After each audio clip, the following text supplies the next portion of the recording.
আমাকে সাথ দেবে না স্বামী? আমি তো সামান্য একটা গরিব মাঝি, তোমাকে কি করে সাথ দেবো গো? এই নে যক্ষীর থালি, এই থালিতে তোর বউ সাত করে যা খেতে চাইবে তাই পাবে। তবে মনে রাখিস, এই থালিতে মাছ মাংস চাইলে কিন্তু আমি এই থালি আর ফেরত নেবো না, পরিবর্তে তোর বউকেই নিয়ে নেবো। কই আমাকে মাংস দাও তো যক্ষীর থালি। তুমি কেন মাংস চাইলে? এবার কি হবে? যক্ষী জানতে পারবে না স্বামী, তুমি থালিটা পুকুরে দিয়ে আসো। ওই থালি আমি আর ফেরত নেবো না, অদৃশ্য শিকল দিয়ে তোর বউয়ের পা। কিন্তু তার আগে বন্ধু, তুমি যদি হিন্দু হয়ে থাকো তাহলে তোমার নামটি অবশ্যই কমেন্ট করে জানাও, এবং তুমি যদি মুসলিম হয়ে থাকো তাহলে তুমি এখন একটি লাইক দিয়ে চ্যানেলটিকে সাবস্ক্রাইব করো। আজকে দেখবো কার শক্তি বেশি।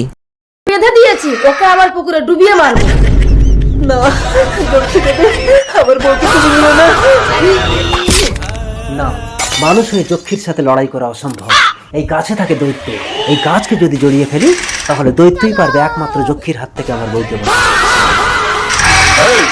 আমার বটগাছ অদৃশ্য শিকল দিয়ে কে টেনে ফেলেছে? আমি যক্ষী, ওর বউ আমার থালি নষ্ট করেছে, তাই আমি ওর পায়ে অদৃশ্য শিকল দিয়েছি। তুমি আমার বটগাছ ফেলেছো, আমি তোমার অদৃশ্য শিকল টেনে ছিঁড়ে দেবো। তুমি আমার শিকল ছিঁড়ো না, তাহলে আমি ওকে পুকুরে ডুবিয়ে মারতে পারবো না।